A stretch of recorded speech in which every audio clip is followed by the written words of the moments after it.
Hey, what's up everybody, and welcome back to News Dose, and we do have a couple key updates to talk about today regarding the Activision Blizzard acquisition.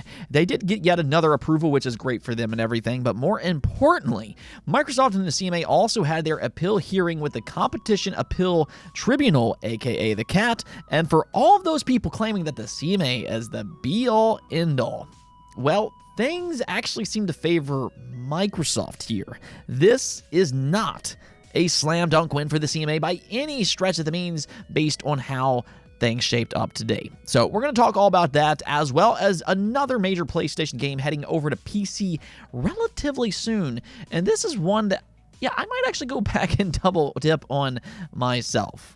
As always, though, before we get started, do hit those buttons below, like, subscribe, and ring that bell. It is greatly appreciated.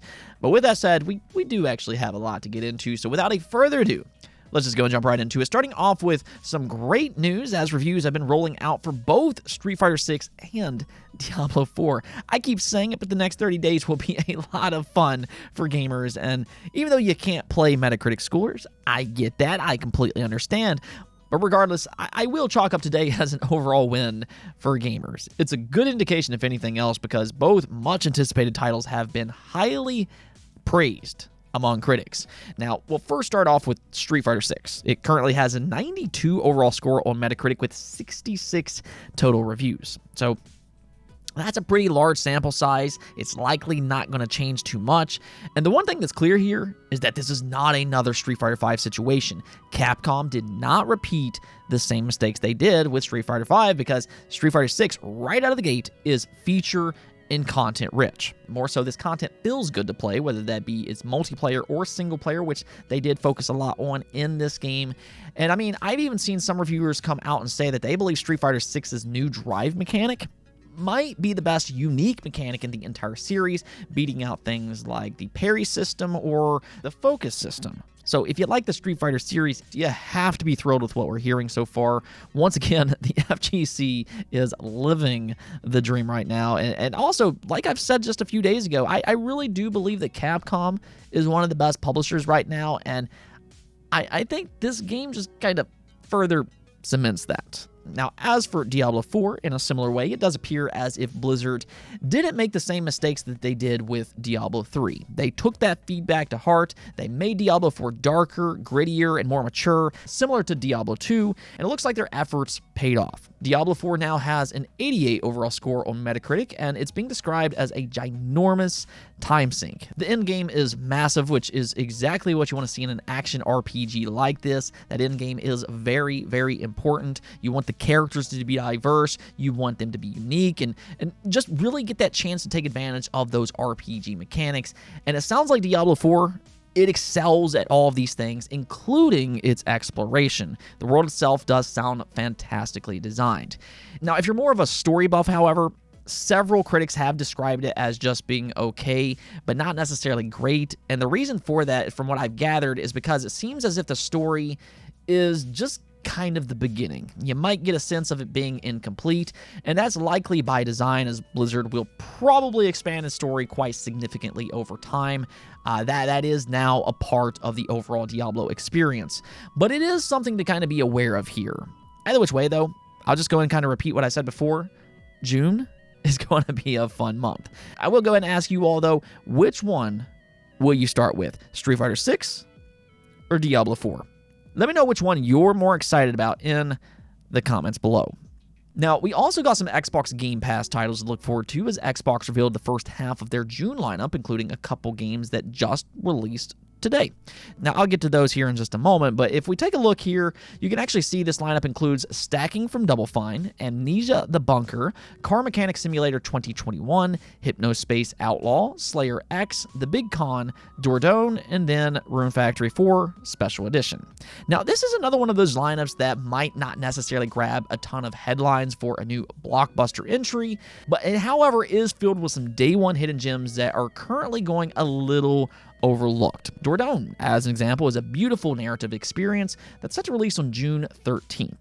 I mean, you can clearly see how stunning this game is in motion, and it seems like it has a lot of heart poured into it. Apparently, you play as a girl who's revisiting her childhood to uncover lost family secrets. I imagine it'll probably try to tug on your emotional heartstrings. And, I mean, if anything else, if its narrative is as good as its art looks, crossing my fingers there, yeah, this one might then be worth a try. If you want something a little bit more action-packed, though, Slayer X is another Day 1 entry releasing on June 1st, so that's actually just in a couple days. And this is one of those Doom and Wolfenstein-inspired shooters, a retro shooter, if you will. But if you do like those type of games, then look forward to Slayer X as it's releasing again in just a few days on June 1st.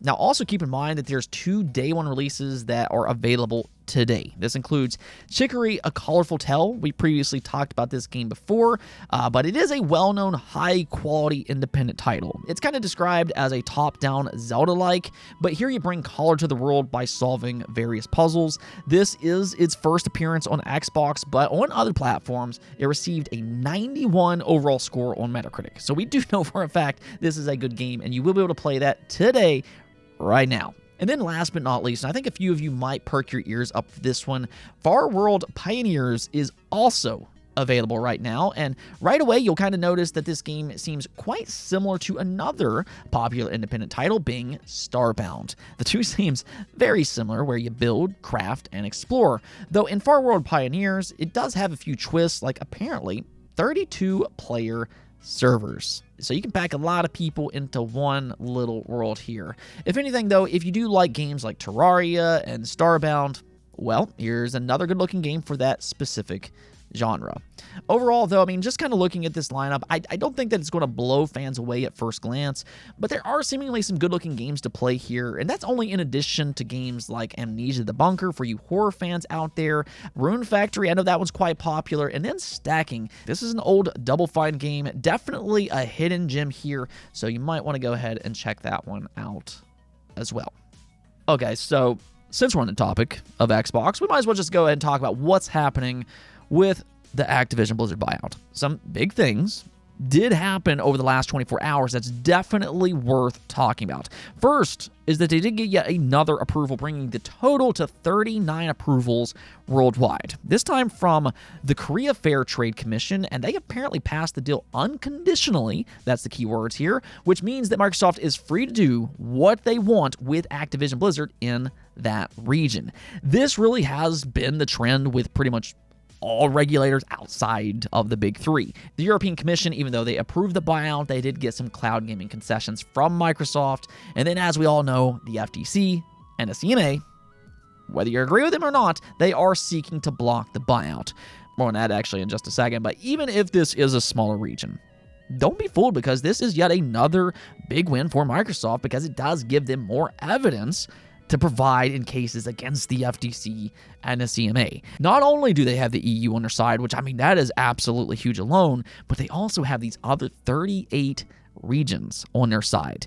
The vast majority is in agreement with Microsoft. This acquisition is both pro-consumer and pro-competitive, as Microsoft claims. So, more or less, the FTC and the CMA, they are the outliers here, and that's not a good look in legal cases where they have to prove their decision, especially with the EU getting those concessions. That cannot be overlooked here, because the FTC and the CMA, they will be asked about why they didn't do the same thing. And so far, it doesn't really sound like they have a reasonable answer to that question, which today was more clear than ever before.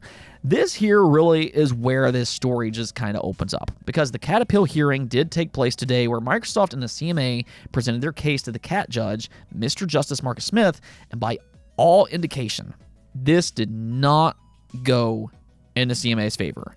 Now, I will leave a link to Foss Patton's thread about this. I thought he did a pretty good job at summarizing the events for this hearing, but you can also see here posted up by Seeking Alpha. They said the judge appears to be moving the case along quicker to trial than many expected, and some things he said as far as the Competition and Markets Authority may be viewed positively from Microsoft, according to CNBC's David Faber. And that ultimately sums it up here. The judge did not seem convinced by the CMA's reasoning. He seemed highly skeptical, and more so, he ruled against the very clear stall tactics by the CMA, which almost comes off as them not being confident in their very own case. I mean, you would think with them kind of reviewing this case for a year that they would be ready to defend their decision, but it was rather apparent they are not ready to defend. The CMA repeatedly pleaded for more and more time, but the judge was not dissuaded. Instead, the judge ruled to speed things along, and he set the trial for July 24th, where it could last up to 10 days, though he's aiming for 6. So, I mean, without a doubt, this is a big win for Microsoft, who wants this done as swiftly as possible. And it's also a massive loss for the CMA, which, I mean, it was very clear they want to stall. You have to remember that the CMA is already garnering a lot of negative attention from their very own government, and now with the Cats ruling today, the CMA's confidence seemed shook. Their representatives were reportedly stuttering a lot. It definitely seemed like they were not thrilled about the outcome today, and the judge did also note that he had already taken a look at the case beforehand, and I thought that was quite telling. The fact that he seems sympathetic with Microsoft's urgency makes it feel like he's not convinced by the CMA's decision, especially with them trying to stall. More so, the judge did specifically ask about why the CMA decided to separate cloud gaming as its own sector. And while we won't get those answers today, the end results were quite clear. All of this bodes well for Microsoft. The CAT will speed this case along, and they're already asking key questions. I think, if anything, Microsoft has to be feeling pretty good about how today went. Now, there's still no guarantee that Microsoft will win here, but for that crowd out there, because they've been loud throughout this entire ordeal, that crowd out there that thinks the CMA is untouchable, well, the CMA's reaction today did not say that at all. This is not a slam dunk win for them, and Microsoft does actually have a good case.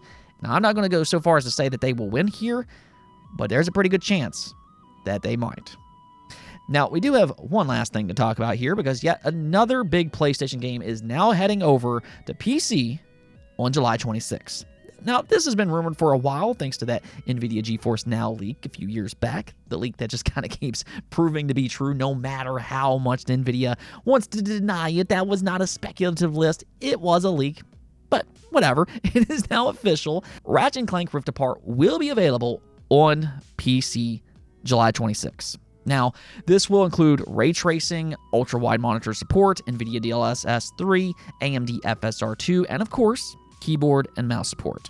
I mean, right away, I'm just going to go and say this is a great inclusion for PC. I actually platinumed this game when it first launched on the PlayStation 5. That's something that I don't do often, but if I do like a game a lot, yeah, I'll go ahead and do that 100% or platinum or whatever. And honestly, because I do like this game a lot, I might actually do it again if this game runs well on the ROG Ally or the Steam Deck. We'll see how that turns out. But if you've never played this game before, definitely put it on your wish list. It is genuinely a great game. However, one of the amusing side stories to this announcement is that it is Sony's original claim that Ratchet and Clank Rift Apart isn't possible without the PlayStation 5 special NVMe solid-state drive. That was a huge marketing ploy for the PlayStation 5 in this game early on. Those instant load times with you warping location to location. But truthfully, this is not the only game that does things like that. Psychonauts 2, as an example, also does this, and it's available on multiple platforms, including PC, Xbox, and even the PlayStation 4.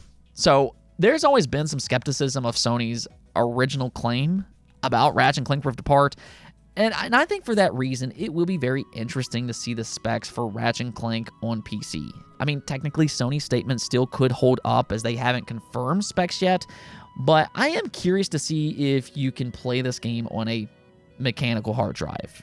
I suspect that we probably will be able to play this on a regular mechanical hard drive. Again, you can do that with Psychonauts 2, but I guess we'll see soon enough, again, on July 26th. Let's go take a look at the poll of the day, though. We're asked you all, do you think Sony will hold a second PlayStation showcase in 2023? There has been a lot of speculation about this after their questionable showcase last week. And as you can see here, only 12% believes that we will get another full-blown PlayStation showcase. However, 47% of you instead believes that it will be a PlayStation State of Play, and then 36% of you said, no, nothing will happen. I find that one to be highly doubtful here, at the bare minimum. there will be another State of Play in 2023. I don't even see how anybody could think otherwise here when Sony has historically held multiple State of Plays in any given year since 2019. So I'm fairly confident that we will get a State of Play, if anything else. At the same time, though, I don't buy into the speculation that they'll have another full-blown showcase. I personally believe that that's just certain people out there, not going to name any names, but certain people trying to regenerate hype because they're in disbelief about last week's showcase. I mean, I get it, but as I said yesterday, I think fans need to kind of be cautious about some of the claims going around. I think it's best to temper expectations. Don't shoot for the moon. If the moon comes to you, that's great, but don't expect it. That's all I'm trying to say here. Now, with that said, there is a realistic chance that Sony possibly shows up at the Summer Game Fest with a cool announcement. So if you are hoping for another PlayStation announcement here soon, I think that that's kind of the showcase to keep an eye on. We'll see, but Sony is supposedly one of the Summer Game Fest partners. Anyways, though, that's it for this episode. But if you liked the video, don't forget to hit the bell notification and subscribe button for more content just like this. Also, if you'd like to support the channel through Patreon, thank you for making this content possible. Peace out.